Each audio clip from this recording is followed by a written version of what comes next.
Bismillahirrahmanirrahim. Assalamualaikum warahmatullahi wabarakatuh.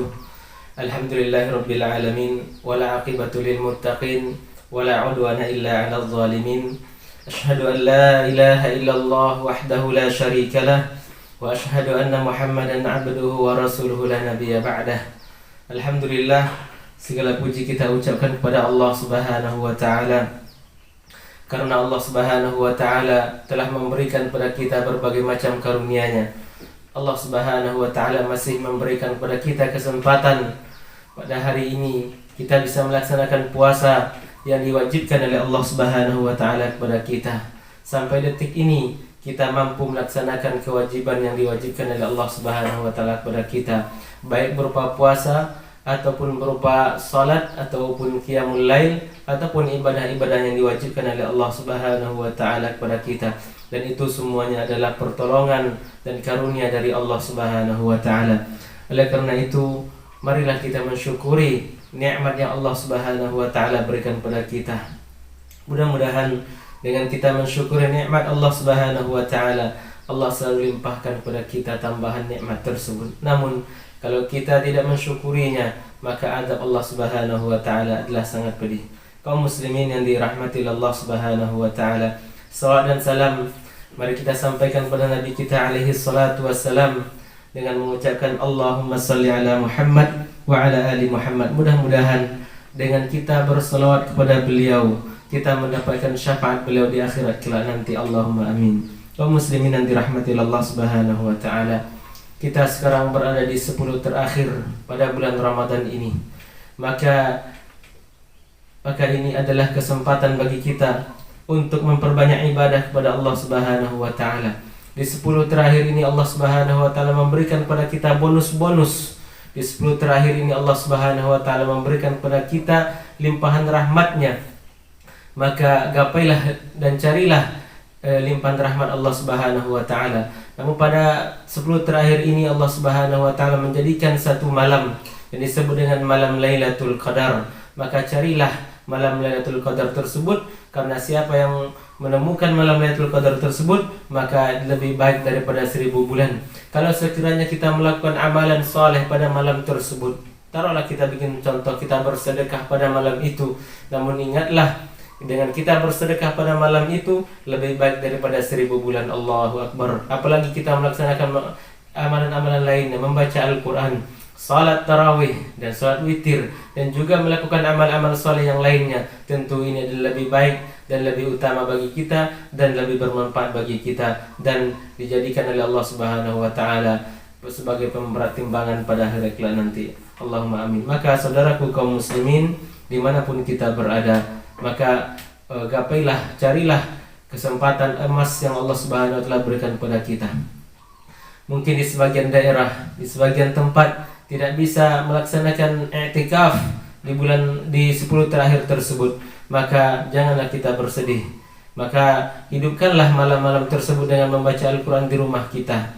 Hidupkanlah malam-malam tersebut dengan membaca Al-Quran atau membaca kitab-kitab hadis atau mengerjakan amal-amal soleh yang lainnya, karena ini akan bermanfaat bagi kita. Dan bagi saudara-saudara yang berada di tempat yang lain masih diizinkan untuk pergi ke masjid, maka gunakanlah waktu tersebut, gunakanlah kesempatan ini untuk beribadah kepada Allah Subhanahu wa taala. Di negeri kita, di Kampar ini alhamdulillah masih diizinkan untuk sholat berjamaah di masjid dan masih bisa melaksanakan i'tikaf, maka laksanakanlah karena ini bisa bermanfaat bagi kita. Saudaraku kaum muslimin yang dirahmati Allah Subhanahu wa taala, pada kesempatan kali ini kita akan mengangkat sebuah tema, yaitu yang berkaitan dengan i'tikaf. Kaum muslimin yang dirahmati Allah Subhanahu wa taala, kita akan mengambil definisi i'tikaf. Apa yang dimaksud dengan i'tikaf tersebut? I'tikaf itu secara bahasa artinya al-lubsu, yaitu menetap atau menahan diri, atau luzumus syai' atau habsus syai'. Ini adalah secara bahasa. Sedangkan secara istilah adalah al-lubsu fil masjid min syakhsin makhsusin biniyatin makhsusatin, yaitu menetap di sebuah masjid dari orang yang khusus dengan niat yang khusus. Atau ada juga definisi yang lainnya, bahwa i'tikaf ini secara istilah adalah menetap di masjid dengan tata cara yang khusus disertai dengan niat. Yang semua definisi yang kita sebutkan ini adalah satu sama lain saling melengkapinya. Kaum muslimin yang dirahmati Allah Subhanahu wa taala, ini adalah makna i'tikaf, yaitu menetap di dalam masjid. Maka saudara kaum muslimin yang dirahmati Allah Subhanahu wa taala, dengan kita menetap di masjid, maka kita niatkan dengan kita menetap di masjid tersebut untuk beribadah kepada Allah Subhanahu wa taala, maka inilah yang disebut dengan i'tikaf secara syar'i. Kaum muslimin yang dirahmati Allah Subhanahu wa taala, kemudian disyariatkannya i'tikaf ini. Ajma'al muslimuna ala masyru'iyyatil i'tikaf. Dan kaum muslimin bersepakat bahwa i'tikaf ini disyariatkan dalam agama kita. Dan di sini juga disebutkan bahwa Ibnul Munzir rahimahullah mengatakan para ulama bersepakat bahwa i'tikaf itu sunnah atau dianjurkan dan bukan wajib. Oleh karena itu kaum muslimin yang dirahmati Allah Subhanahu wa taala, maka apabila ada seseorang yang dia bernadar untuk beriktikaf, maka hendaklah dia melaksanakan iktikaf tersebut, karena ini adalah iktikaf yang dalam rangka kebaikan. Akan tetapi kalau dia bernadar untuk durhaka, berbuat maksiat kepada Allah Subhanahu wa taala, maka tidak boleh dia melaksanakannya. Sebagaimana sebuah hadis disebutkan, siapa yang bernadar untuk mentaati Allah Subhanahu wa taala, maka laksanakanlah nadar tersebut. Saudaraku kaum muslimin yang dirahmati Allah Subhanahu wa taala, dalam sebuah riwayat yang diriwayatkan oleh Ummul Mukminin Aisyah radhiyallahu anha, anna Rasulullah sallallahu alaihi wasallam ya'takiful ashrul awakhir min Ramadana thumma i'takafa azwajuhu min ba'di. Bahwa Rasulullah sallallahu alaihi wasallam beliau senantiasa beriktikaf di 10 terakhir pada bulan Ramadan tersebut. Kemudian setelah meninggal beliau sallallahu alaihi wasallam, maka istri-istri beliau sallallahu alaihi wasallam juga beriktikaf di 10 terakhir tersebut. Saudaraku kaum muslimin yang dirahmati Allah Subhanahu wa taala, ini kita dapatkan riwayat dari Aisyah radhiyallahu taala anhu. Riwayat ini diriwayatkan oleh Imam Al-Bukhari dan juga Imam Muslim dalam kitab sahih mereka berdua, dan juga diriwayatkan dari Imam Abu Daud rahimahullah jami'an. Kaum muslimin yang dirahmati Allah Subhanahu wa taala, kemudian apa hikmah dianjurkan atau disyariatkan i'tikaf tersebut? Kaum muslimin yang dirahmati Allah Subhanahu wa taala, al-insan jismun wa ruhun, wal jismu yataghadha bit ta'ami wasyarab. Manusia itu terdiri dari jasad dan ruh. Dan jasad ini dia membutuhkan gizi dari makanan dan minuman. Sedangkan ruh kita membutuhkan gizi kerohanian, yaitu dengan taat kepada Allah Subhanahu wa taala dan beribadah kepada Allah Subhanahu wa taala. Oleh karena itu, maka Allah Subhanahu wa taala mensyariatkan kita beriktikaf tersebut agar manusia tersebut meluangkan waktunya untuk beribadah kepada Allah Subhanahu wa taala dan meninggalkan perkara hiruk pikuk duniawi ini. Meninggalkan sementara waktu dalam rangka 10 hari untuk menyendiri dan beribadah kepada Allah Subhanahu wa taala dan meninggalkan perkara-perkara dunia. Ini tidak selamanya. Ini hanya waktu beberapa saat saja, hanya 10 hari. Kaum muslimin yang dirahmati Allah Subhanahu wa taala, wa umurul akhirah, dan juga menyibukkan dengan perkara-perkara akhirat.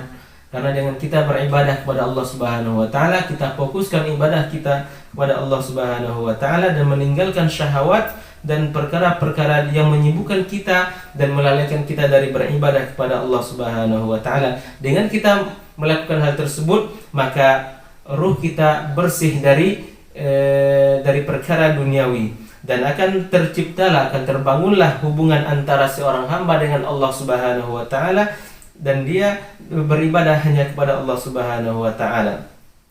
Oleh karena itu kaum muslimin yang dirahmati Allah Subhanahu wa taala, dengan kita beriktikaf tersebut akan menambah perbekalan kita dan akan menambah kekuatan kita untuk menghadapi Allah Subhanahu wa taala. Kalau seandainya Allah Subhanahu wa taala mewafatkan kita dalam keadaan beriktikaf tersebut, maka ini mudah-mudahan Allah menerima apa yang kita lakukan untuk menegakkan agama Allah Subhanahu wa taala. Dan alangkah indahnya kalau seseorang tersebut dipanggil oleh Allah Subhanahu wa taala dalam melaksanakan ketaatan kepada Allah Subhanahu wa taala, dan kita tentunya mengharapkan agar Allah Subhanahu wa taala mewafatkan kita dalam keadaan beribadah kepada Allah Subhanahu wa taala, dalam keadaan berserah diri kepada Allah Subhanahu wa taala. Karena Allah mengatakan dalam ayatnya, ya ayyuhalladzina amanu taqullaha haqqa tuqatih, wahai orang-orang yang beriman, bertakwalah kalian kepada Allah Subhanahu wa taala dengan sebenar-benarnya takwa. Wala tamutunna illa wa antum muslimun, dan janganlah kalian mati kecuali kalian benar-benar berserah diri kepada Allah Subhanahu wa taala. Allahu akbar. Saudaraku kaum muslimin yang dirahmati Allah Subhanahu wa taala, dengan kita melaksanakan i'tikaf ini, kita mengetahui waktu yang Allah Subhanahu wa taala berikan kepada kita ini begitu sangat berharga. Karena Allah memberikan waktu hanya 10 hari, dan dalam 10 hari ini ada satu malam yang dijanjikan oleh Allah Subhanahu wa taala kepada kita, yaitu malam Lailatul Qadar. Dan ini disebutkan oleh Allah Subhanahu wa taala keutamaan atau kelebihan yang Allah berikan pada malam tersebut. Allah mengatakan dalam surat Al-Qadar, wa ma adraka ma Lailatul Qadar, dan tahukah kamu apa itu malam Lailatul Qadar? Lailatul Qadri khairun min alfi syahr. Malam Lailatul Qadar tersebut adalah lebih baik daripada 1000 bulan. Allahu akbar. Dan ini yang kita cari. Dan kata Nabi alaihi salatu wassalam, maka carilah di 10 malam terakhir dan di malam-malam yang ganjil. Oleh karena itu kaum muslimin yang dirahmati Allah Subhanahu wa taala, dan jangan kita, Nabi menyebutkan di malam yang ganjil kemudian kita di malam yang genap tidak melaksanakan, bukan itu artinya.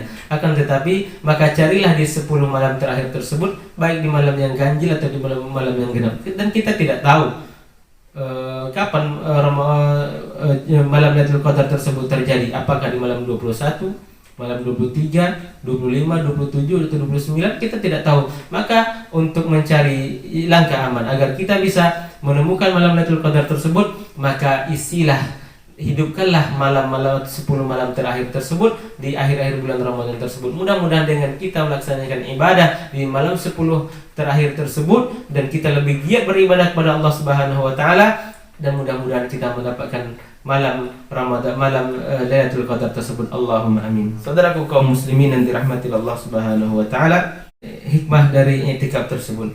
Kemudian kita akan mengambil apa hukum i'tikaf tersebut. Di sini disebutkan al-i'tikaf lahu hukman.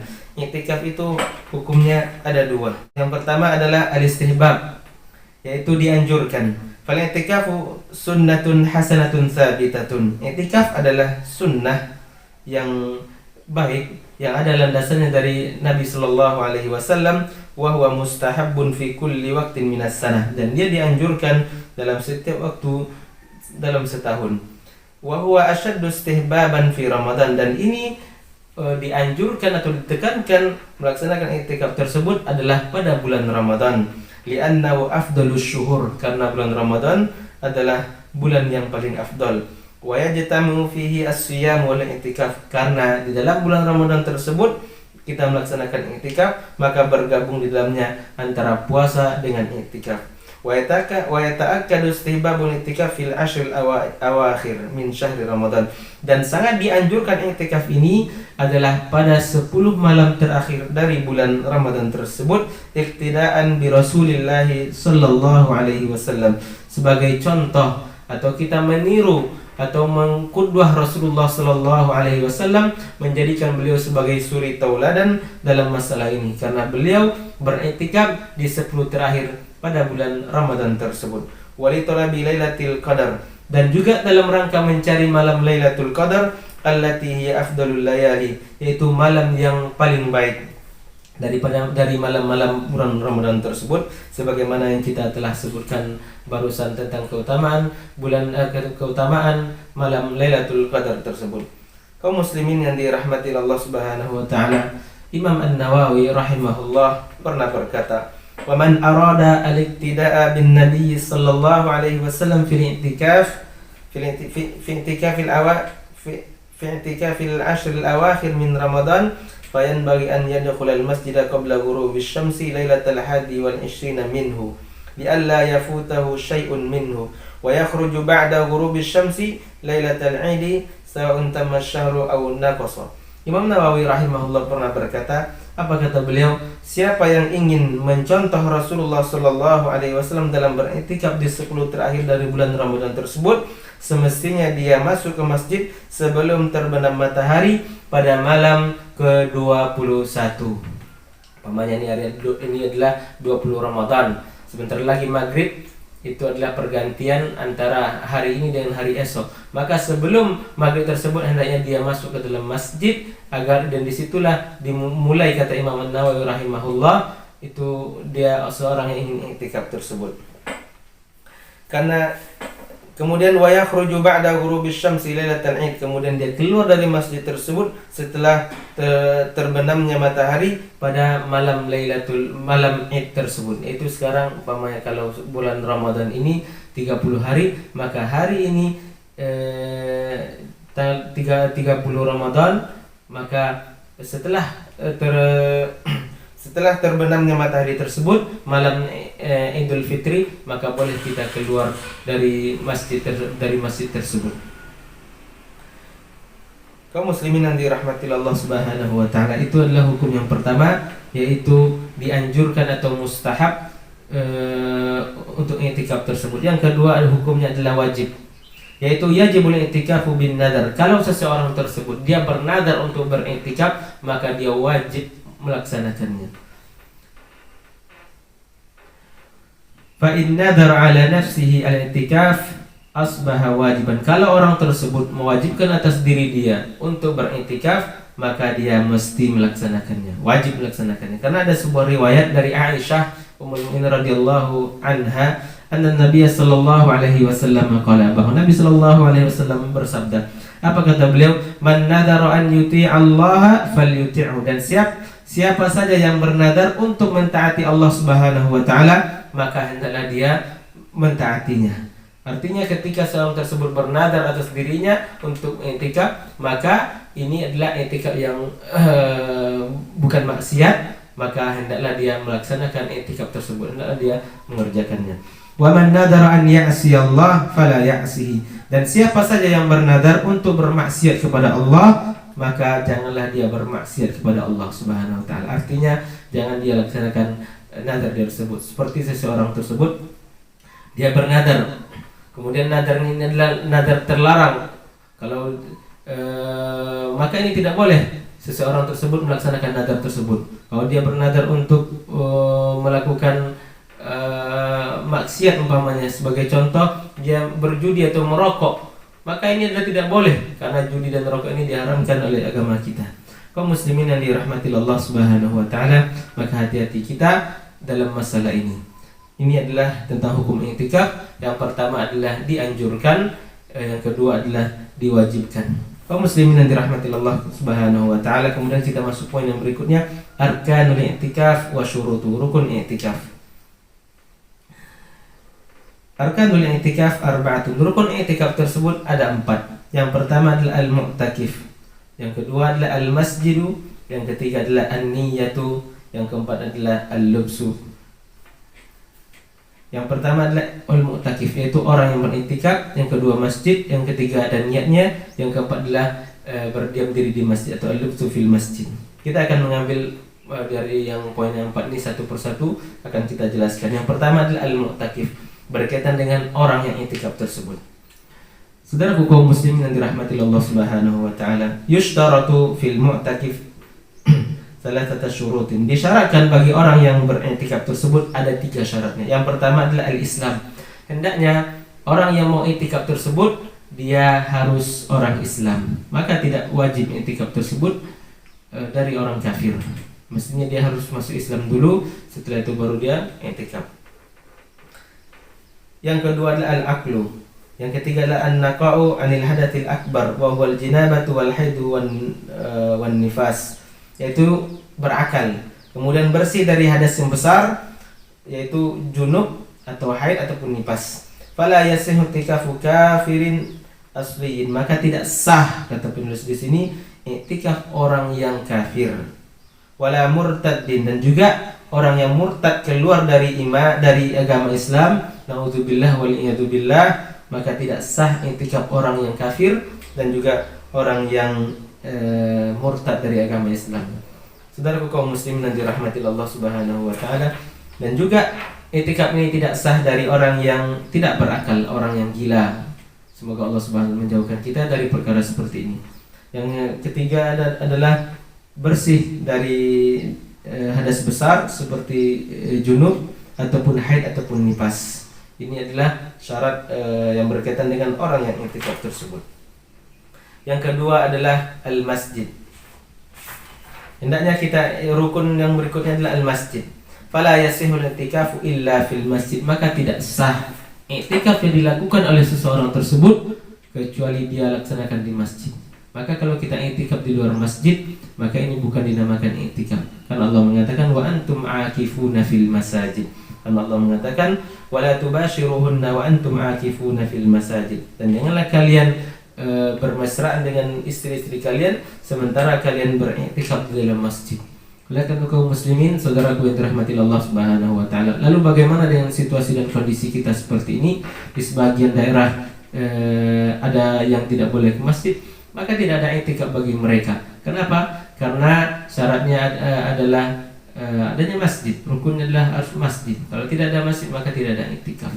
Oleh karena itu saudara kita yang tidak ada bisa ke masjid, maka janganlah kita berkecil hati dan laksanakanlah ibadah-ibadah tersebut di rumah-rumah kita.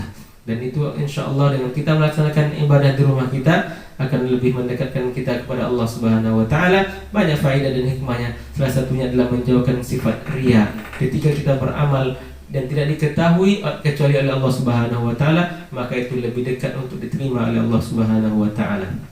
Bukan berarti kita melaksanakan ibadah di masjid itu tidak diterima, tidak, bukan seperti itu kaum muslimin yang dirahmati Allah Subhanahu wa taala. Kalau bisa kita sembunyikan amal ibadah kita, itu lebih baik daripada kita tampakkan. Nanti akan timbul di hati kita rasa ujub atau rasa riya ataupun yang lainnya, dikhawatirkan. Oleh karena itu kaum muslimin yang dirahmati Allah Subhanahu wa taala, jangan kita salah dalam memahaminya. Oleh karena itu saudaraku kaum muslimin yang dirahmati Allah Subhanahu wa taala, hendaklah kita berhati-hati dalam masalah ini. Karena ini berkaitan dengan masalah riya.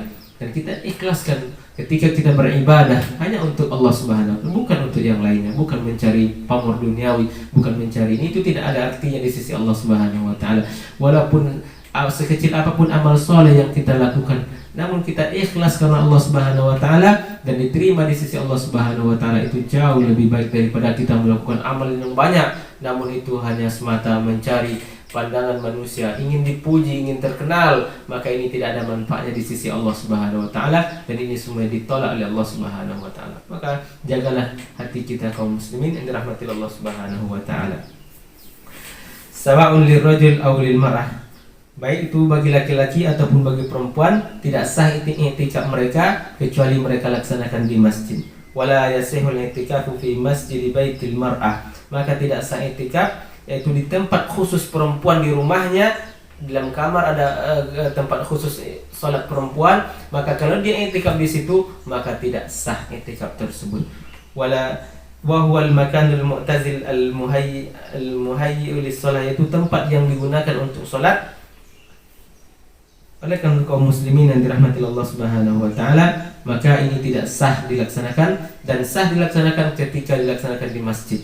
Karena apa? Karena lianna nisa'an Nabi sallallahu alaihi wasallam kunna ya'takifna fil masjid, karena mereka beriktikaf di masjid. Sebagaimana kita sebutkan bahwa setelah Nabi sallallahu alaihi wasallam meninggal dan istri-istri beliau sallallahu alaihi wasallam beriktikaf sepeninggal beliau sallallahu alaihi wasallam. Karena Allah juga mengatakan wala tubashiruhunna wa antum aakifuna fil masajid, dan janganlah kalian bermesra dengan istri kalian atau berjima dengan istri kalian sementara kalian beriktikaf di masjid. Ini menunjukkan kepada kita bahwa masjid itulah bahwa iktikaf itu adalah di masjid. Wa yasihul i'tikafu fi kulli masjid, dan sah ketika kita melaksanakan i'tikaf tersebut di masjid mana saja di permukaan bumi ini, tidak terkecuali, tidak ada pengecualian Masjid Nabawi, Masjidil Haram, Masjid Aqsa. Selain dari masjid tersebut tidak sah i'tikaf, ini tidak ada. Karena Nabi Allah Subhanahu mengatakan bahwa di masjid. Akan tetapi kalau kita bisa i'tikaf di masjid yang tiga tersebut, ini adalah lebih baik bagi kita. Kaum muslimin yang dirahmati Allah Subhanahu wa taala, wal masjidul jami' alladhi tuqamu fihi al-jumu'ah aula wa afdal, dan masjid jami', masjid yang di dalamnya ditegakkan salat Jumat, maka kita laksanakan di situ beriktikaf, dan ini adalah lebih utama dan lebih baik. Lianna Rasulullah sallallahu alaihi wasallam, karena Rasulullah sallallahu alaihi wasallam beliau beriktikaf di Masjid Al-Jami', yaitu di Masjid Nabawi. Lianna al-jama'ata fi salati akthar walil khuruj min khilafin man aujaba al-i'tikaf fil Masjidil Jami'. Oleh karena itu, saudara kaum muslimin yang dirahmati Allah Subhanahu wa taala, karena jamaah di masjid tersebut ketika sholat lebih banyak, dan sebagai keluar dari khilaf dari orang-orang yang mewajibkan di Masjid Jami tersebut, ini sebagai agar keluar kita dari khilaf di antara para ulama, maka kita beriktikaf di Masjid Jami tersebut, masjid yang di dalamnya ditegakkan sholat Jumat. Kaum muslimin yang dirahmati Allah Subhanahu wa taala, ini adalah yang poin nomor 2 yang berkaitan dengan rukun iktikaf. Yang ketiga adalah an-niyah. Hendaknya seseorang tersebut ketika dia ingin beriktikaf, maka dia mesti meniatkan apa tujuan dia atau niat dia untuk melaksanakan iktikaf tersebut. Maka kita niatkan iktikaf tersebut.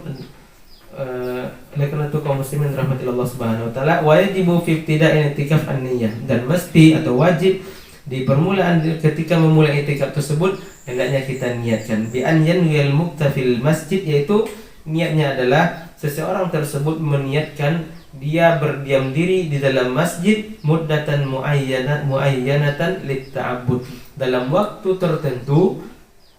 Tujuannya apa? Untuk beribadah kepada Allah Subhanahu wa taala. Ini tujuannya. Ini yang kita maksud dengan niat tersebut, yaitu seseorang tersebut berniat dia berdiam diri di masjid dalam waktu tertentu, dalam tujuannya adalah beribadah kepada Allah Subhanahu wa taala. Karena Nabi kita alaihi salatu wassalam bersabda dalam sebuah hadisnya, innamal a'malu binniyat, sesungguhnya amalan itu adalah tergantung pada niatnya, wa innamal likulli imri'in ma nawa, dan seseorang tersebut apa yang dan setiap seseorang tersebut apa yang ia niatkan. Maka berdasarkan hadis ini, maka kita meniatkan untuk beriktikaf di rumah Allah Subhanahu wa taala dalam rangka beribadah kepada Allah Subhanahu wa taala dan dalam waktu yang tertentu.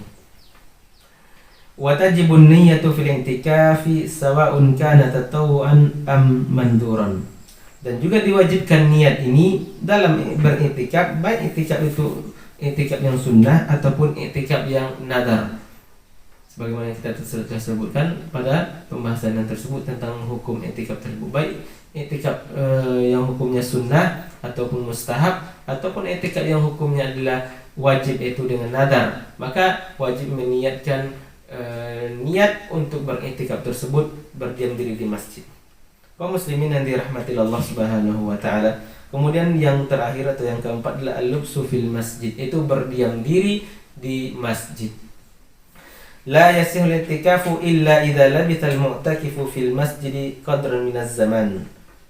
Maka tidak sah i'tikaf seseorang tersebut kecuali dia berdiam diri di masjid pada waktu yang telah ditetapkan, baik 1 hari ataupun 10 hari. Yang penting keluar dari khilaf yang disebutkan oleh para ulama, yaitu minimal i'tikaf tersebut adalah 1 hari semalam dan diiringi dengan berpuasa, minimal seperti itu, agar kita keluar dari perselisihan dalam masalah ini. Kaum muslimin yang dirahmati Allah Subhanahu wa taala, ini adalah poin yang terakhir yang berkaitan dengan rukun i'tikaf tersebut. Oleh karena itu, marilah kita menjaga sama-sama kalau kita ingin beriktikaf di rumah Allah Subhanahu wa taala. Akan tapi saudaraku kaum muslimin yang dirahmati Allah Subhanahu wa taala, i'tikaf di 10 terakhir ini hukumnya bukan wajib, akan tetapi adalah mustahab, dianjurkan. Oleh karena itu kaum muslimin yang dirahmati Allah Subhanahu wa taala, maka alangkah baiknya kalau kita bisa melaksanakannya.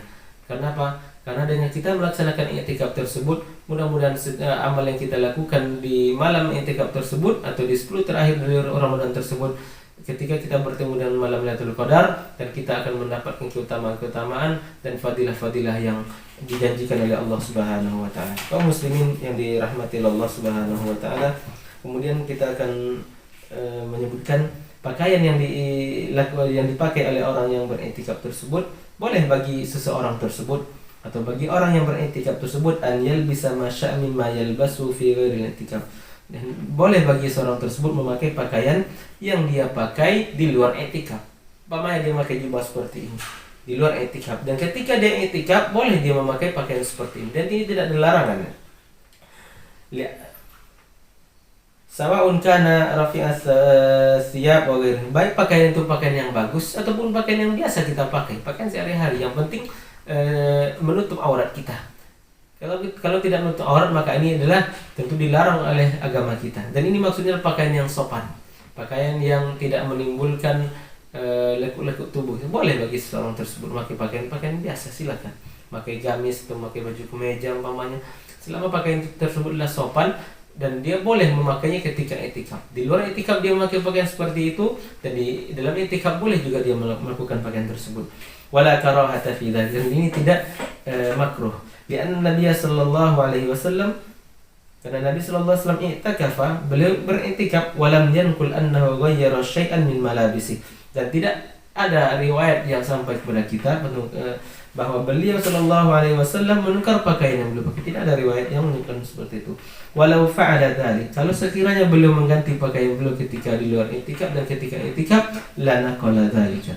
Atau ketika ada riwayat, maka kalau beliau melakukan seperti ini, maka pasti ada riwayat yang menyebutkan kepada kita. Karena sahabat Nabi sallallahu alaihi wasallam mereka adalah sangat mencintai Rasulullah SAW, ingin apa yang dilakukan oleh beliau sallallahu alaihi wasallam, maka para sahabat ingin melaksanakan tersebut. Maka tidak ada satupun perbuatan yang dilakukan oleh Nabi kecuali sahabat Nabi sallallahu alaihi wasallam berusaha untuk melakukannya. Allahu Akbar. Dan ini adalah boleh bagi kita untuk melakukan memakai pakaian yang sopan tersebut. Dan juga boleh bagi seseorang tersebut an yatatayyaba, yaitu berparfum, memakai pakaian-pakaian yang atau wangi-wangian boleh. Li'annahu law harumat tatayyub alaihi la harumat tarjilus sya'ri. Kalau sekiranya berwangi-wangian tersebut diharamkan, dan pasti ada nas yang berkaitan dengan hal tersebut. Dan ada hadis yang menyebutkan dari Aisyah radhiyallahu taala anha annaha kanat turajjilu sya'ra Rasulullah sallallahu alaihi wasallam. Kalau sekiranya tatayyub tersebut berwangi-wangian atau merapikan pakaian atau sejenisnya itu adalah diharamkan, maka tentu diharamkan melakukan yang dilakukan oleh Aisyah Ummul Mukminin radhiyallahu taala anha kepada Nabi sallallahu alaihi wasallam, berupa beliau menyisir rambut Nabi sallallahu alaihi wasallam. Maka tetapi ini adalah tidak dilarang oleh beliau sallallahu alaihi wasallam, berarti ini adalah dibolehkan. Bahwa Aisyah radhiyallahu anha turajjilu sya'ra Rasulullah sallallahu alaihi wasallam fil i'tikaf, bahwa beliau menyisir rambut Rasulullah sallallahu alaihi wasallam dan beliau dalam keadaan i'tikaf. Allahu Akbar. Ini adalah kecintaan Aisyah radhiyallahu taala kepada Rasulullah sallallahu alaihi wasallam, bahwa ketika beliau i'tikaf maka Aisyah menyisir rambut Rasulullah sallallahu alaihi wasallam. Ini adalah kemesraan yang dilakukan oleh Ummul Mukminin Aisyah radhiyallahu taala anhu. Dan itulah seharusnya seorang istri dia memperhatikan suaminya, bukan dengan menyanyi-nyanyikan, bukan dengan membuat sesuatu yang diharamkan dalam masalah seperti ini. Kaum muslimin yang dirahmati Allah Subhanahu wa taala, jelas musik tersebut telah diharamkan oleh agama kita. Kaum muslimin yang dirahmati Allah Subhanahu wa taala, kama yajuzu qasus syarib wa tazayyun wal iktisal. Dan juga dibolehkan bagi orang yang i'tikaf tersebut memotong kumisnya, kemudian dia berdandan atau berwangi-wangian, memakai dengan yang indah-indah, ataupun dia mandi, boleh bagi seorang tersebut. Karena hal tersebut tidak ada riwayat yang melarang dari Nabi kita alaihi salatu wasallam. Selagi tidak ada riwayat melarangnya, dan kalau sekiranya dilarang hal seperti ini, maka tentu ada riwayat yang menyebutkan kepada kita untuk tidak melakukan hal tersebut. Saudaraku kaum muslimin yang dirahmati Allah Subhanahu wa taala, kemudian kita ambil poin yang berikutnya, itu adabu al-i'tikaf. Itu ada adab yang berkaitan dengan masalah i'tikaf.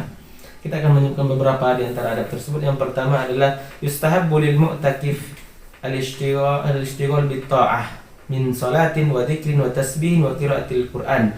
Hendaknya atau dianjurkan bagi orang yang beriktikaf tersebut, diperhatikan bagi kita yang ingin iktikaf, jangan kita pindah dari rumah ke masjid itu pindah tempat tidur. Dan saya lihat saudara-saudara kita mungkin karena mereka tidak tahu tentang adab beriktikaf tersebut. Mudah-mudahan Allah Subhanahu wa taala memberi mereka hidayah dalam masalah ini. Mereka sampai di masjid ngobrol sama kawan-kawan, sama temannya, mungkin main semacam-macam, habis itu tidur.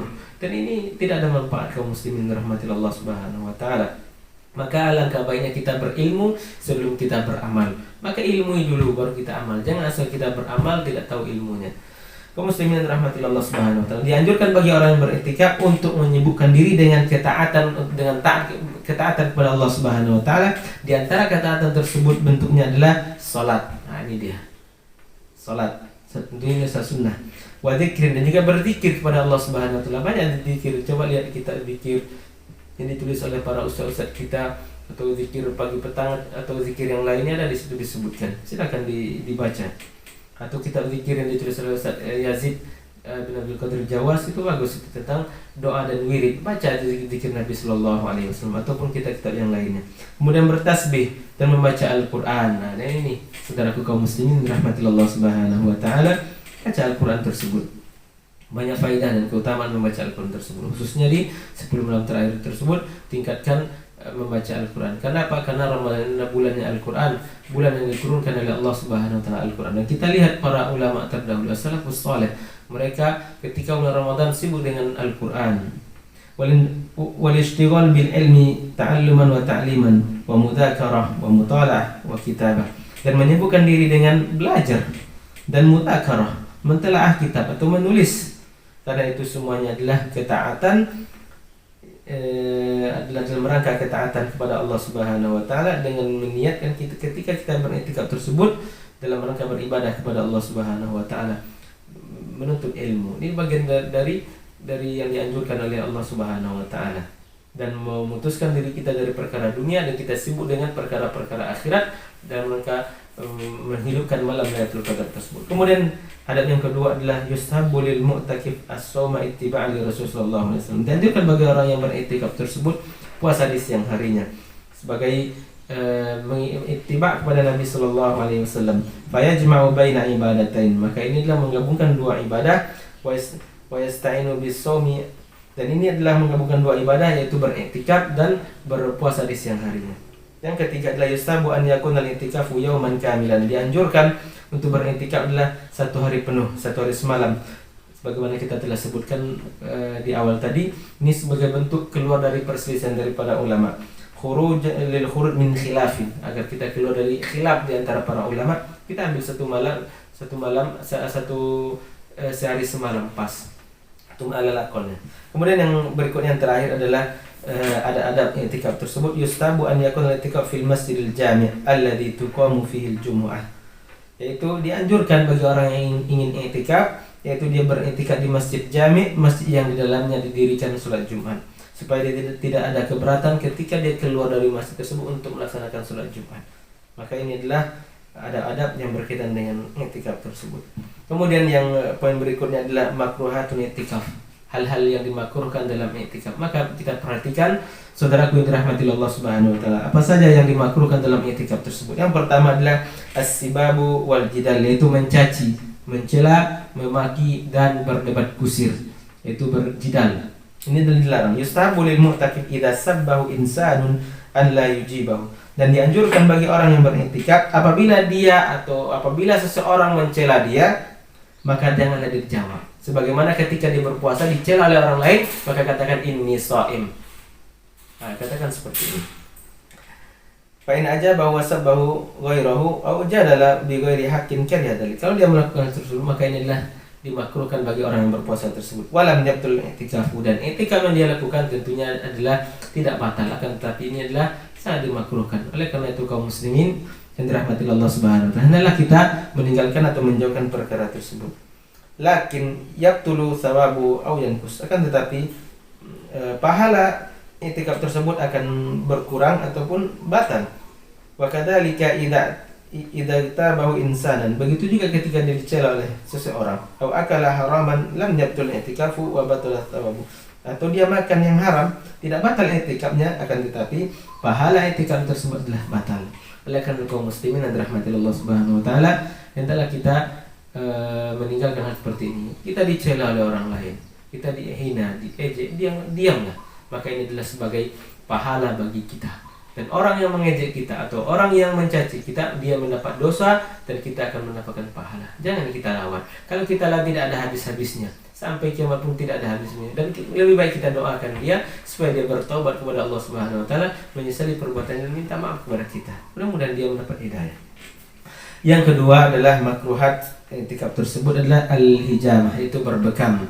Yukrahu lil mu'takif fil masjid an yahtajima au yahjima ghairahu, dan dimakruhkan bagi orang yang beriktikaf tersebut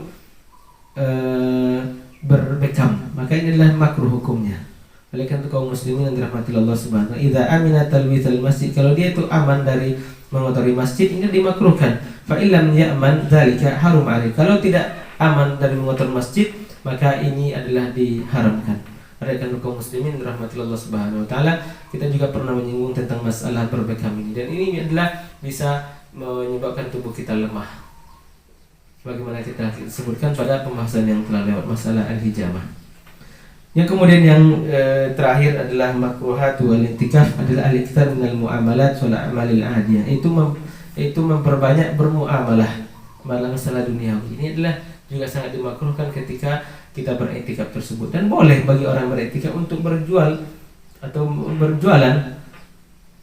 Akan tetapi ini adalah, kalau kita sering-sering seperti ini, dikhawatirkan nanti ini adalah sangat dimakruhkan. Fa in kathura dzalika kariha lil mu'takif. Dan kalau kita sering melakukan hal seperti ini boleh. Tapi kalau kita sering melakukannya, maka dikhawatirkan adalah dijatuh kepada kemakruhan. Wala yabtul i'tikafu bidzalik, dan tidak batal i'tikafnya. Saudara kaum muslimin dirahmati Allah Subhanahu wa taala, ini adalah 3 poin yang berkaitan dengan masalah makruhat al-i'tikaf. Kalau ada kita lihat di kitab lain yang lebih dari ini, silakan kita merujuk pada kitab-kitab yang lainnya. Namun pada pembahasan kali ini kita hanya menyebutkan 3 di antara makruh i'tikaf tersebut. Kemudian yang berikutnya adalah, atau poin yang terakhir adalah mubtilatu al-i'tikaf. Apa saja yang membatalkan i'tikaf tersebut? Yang pertama adalah al-jima'u amdan, yaitu berhubungan intim atau bersetubuh dengan istri dengan sengaja. Ini tentu dilakukan oleh pasangan yang sah, pasangan yang sudah menikah. Walaupun kita sebutkan berhubungan dengan atau berhubungan suami istri, maka ada yang mengatakan umpamanya, berarti selain pada istri boleh. Ini juga tidak boleh. Istri saja dilarang oleh Allah Subhanahu wa taala, bagaimana bukan dengan istrinya? Tentu adalah diharamkan oleh Allah Subhanahu wa taala. Maka kalau kita melakukan berhubungan seperti ini dengan sengaja, maka batal i'tikafnya. Tentu dengan sengaja. Tapi kalau tidak sengaja, maka boleh, maka tidak batal i'tikaf kita. Sebagaimana kita sebutkan yang membatalkan puasa, yaitu makan dan minum dengan sengaja. Kalau tidak sengaja, maka ini tidak membatalkan, sebagaimana hadis Nabi sallallahu alaihi wasallam, dan juga dikiaskan dengan jima tersebut. Dan seluruh yang membatalkan puasa, yaitu dilakukan dengan keadaan lupa, maka dia juga tidak membatalkan puasanya. Dan begitu juga ketika i'tikaf, kalau kita melakukan berhubungan dengan istri kita tapi tidak sengaja atau dalam keadaan lupa, maka tidak batal i'tikafnya. Akan tetapi kalau dilakukan dengan sengaja, dalam keadaan sadar, maka ini adalah bisa membatalkan i'tikaf kita. Allah Subhanahu wa taala mengatakan, "Wala tubashiruhunna wa antum 'akifuna fil masajid." Surah Al-Baqarah ayat 187. Dan janganlah kalian bersetubuh dengan istri kalian sementara kalian beriktikaf di masjid Allah Subhanahu wa taala. Wal jima'u fil masjidi haramun mutlaqan sawa'un lil mu'takif wa li ghairi. Dan berjima atau berhubungan suami istri di dalam masjid itu adalah haram secara mutlak, baik bagi orang yang i'tikaf ataupun orang yang selain dari i'tikaf. Wa in kana al-i'tikafu mandhuran, kalau i'tikaf itu adalah nadar, harumal jima'u walau kharijal masjid, maka diharamkan berjima tersebut walaupun di luar masjid. Wa in kana naflan lam yahrumul jima' kharijal masjid, kalau itu adalah i'tikaf bukan i'tikaf nadar atau yang sunnah, maka tidak haram berjima di luar masjid. Wa yakunu amalu khurujan minal ibadah wa huwa jaiz. Dan juga kita telah menyebutkan tadi, yaitu kalau dia berhubungan dengan istrinya dalam keadaan lupa, maka ini adalah tidak membatalkan puasa. Kemudian yang kedua yang membatalkan i'tikaf tersebut adalah al-khuruju minal masjid amdan, yaitu keluar dari masjid dengan sengaja, wa li ghairi hajah, dan bukan ada hajatnya. Fil i'tikafil mandhuri alladhi syartuhu fi tatam, yaitu keluar dari masjid dengan sengaja, maka ini adalah membatalkan i'tikaf tersebut. Kemudian yang ketiga adalah ar-riddah, yaitu murtad dari agama Islam, kemudian mabuk, dan kemudian gila. 3 hal seperti ini adalah ketika terjadi pada orang yang i'tikaf, maka ini adalah batal i'tikafnya. Waliyadzubillah. Idza irtaddal mu'takif batala i'tikafu. Apabila orang yang beriktikaf tersebut dia murtad, maka batal i'tikafnya. Dan juga orang yang i'tikaf tersebut dia mabuk, maka dibatal i'tikafnya. Kemudian orang yang gila orang i'tikaf kemudian dia gila, maka juga batal i'tikafnya. Kemudian yang terakhir adalah al-haid wal nifas, yaitu ketika seorang perempuan, tentunya ini adalah perempuan, haid dan nifas ini adalah perempuan, tidak ada laki-laki yang normal. Haid dan nifas ini adalah khusus bagi perempuan ketika dia i'tikaf dan sudah berjalan beberapa saat i'tikaf kemudian keluar darah haidnya, maka bagi perempuan tersebut batal i'tikafnya. Idza hadatil mu'takifah aw nafasat batala i'tikafuhu. Apabila seorang perempuan atau seorang yang i'tikaf, perempuan yang i'tikaf kemudian dia haid ataupun nifas, maka langsung batal i'tikafnya. Wa wajaba 'alaiha al-khuruj min al-masjid, dan dia mesti keluar dari masjid.